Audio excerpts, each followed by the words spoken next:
Hey guys, welcome back to my channel. Welcome if you're new. My name is Stephanie. I'm on a mission to lose half my weight, which is about 150 pounds or 70 kilos. Right now I'm not doing too well. I'm bouncing up and down between these, it's like in a 5-pound range.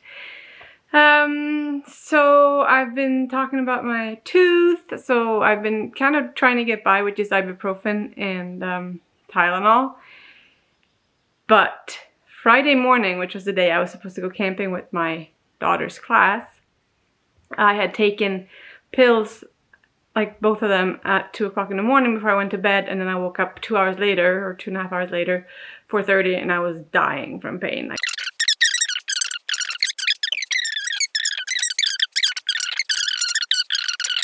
So he came down there, took over with the kids while I went to the dentist, and they gave me penicillin, Vicodin, which is like morphine, and he also sent the referral to Stockholm.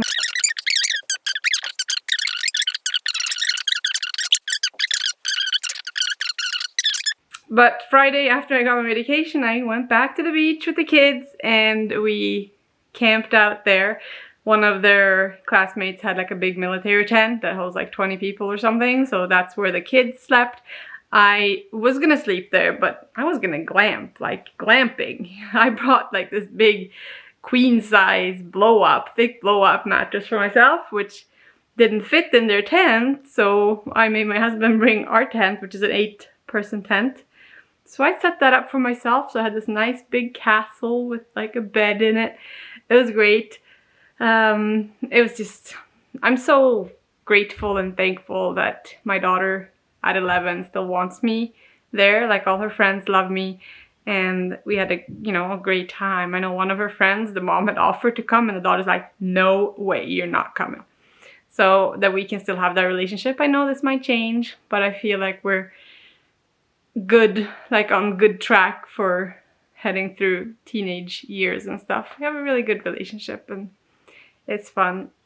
So the kids, it was just like, I'm so happy to be back in Sweden. This is the school, everything is just wonderful, and they, I have a video, a little clip here from when they went swimming around midnight, and I've told you before that it's light like basically all night here because sunset basically turns into sunrise because the sun just dips below.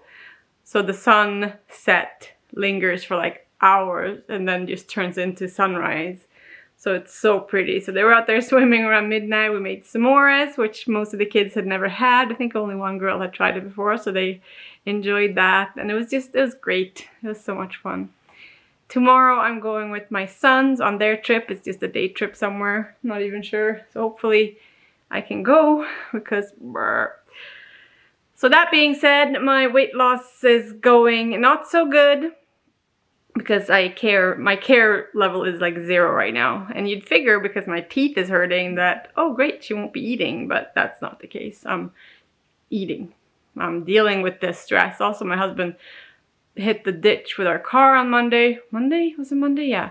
So that was really stressful. He called me at 6 o'clock in the morning. He was on his way to go pick up the school bus, to drive the school bus. And he's like, you need to come get me. I'm in the ditch. And I'm like, all disoriented. I'm like, what? Like, with the bus? Do you have kids in there? Is everyone okay? But it was just him. But the car is totaled. So that was stressful enough because now we had things to do. He had to go get his vaccine, the kids camping, the trip tomorrow. I'm like, oh my God, we need to get a new car.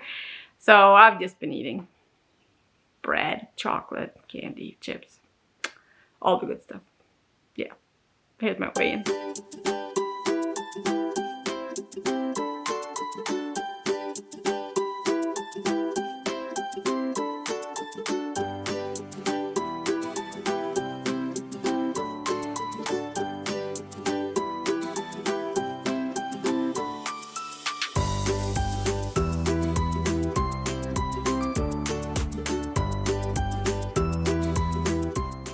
So yeah, I'm bouncing up and down these 4 or 5 pounds, up and then down and up. Right now I don't care. I just need to get this fixed so I can move on with life because this pain is so bad. Like, I get a like 2-3 hour window where I'm okay. Like, I take the pills, it takes an hour for it to kick in, and I'm pretty good for 2-3 hours, and then it starts getting increasingly painful until I can take my pills again 8 hours later usually, because ibuprofen and the penicillin is every 8 hours. So yeah, anyways, last night we got Kittens. Oh, not last night, yesterday morning. So when I came home from the camping trip on Saturday, Kitty was still pregnant and round.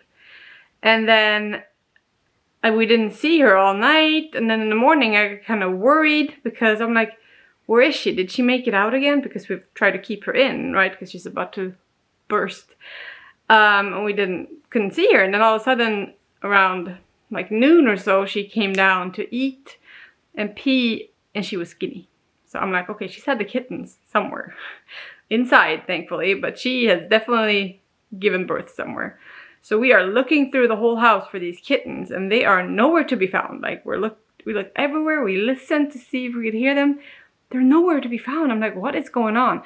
So my son's bed, we're just temporary. We haven't finished his room yet. But it's raised up by IKEA drawers. And then a set of Expedit Kallax, you know, the square unit where you put baskets in or whatever.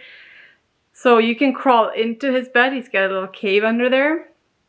And so when she came up, I put my daughter on stalking her to see where she was going. But she was like chilling under a chair first. And then finally she came up and she walked into his room. And we had checked under the bed. And I checked because... yeah, so I told them, I'm like, did you check? And so they checked again, and they're like, there's nothing there. And the cat goes in under there. I'm like, she's never been under there. Why would she go in there? So I crawl in again. I look with my camera, flashlight. There are no kittens. I'm like, what is going on? I'm like, Nicholas, can you go in under? Because we can't, maybe they're in the corner where I can't see or something. So he crawls in under, and he's like, I have to take this box out so I can get in.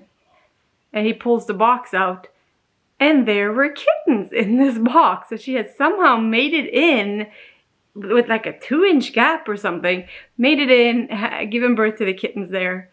And so funny. So I took them out to try and take pictures of them. And then, but she immediately came up and tried to grab them with her mouth and bring them back. So she wants them in the box. So that's where they are right now, until I figure out what to do. But they're pretty good there. Like, I don't need them, you know, with a litter box or anything yet. So they're so cute. There are 3 of them. We're gonna keep the little girl, I think. And my aunt, she wants a Garfield cat, an orange cat. So hopefully that's a boy this time. Don't go away. No. Leave the kitty.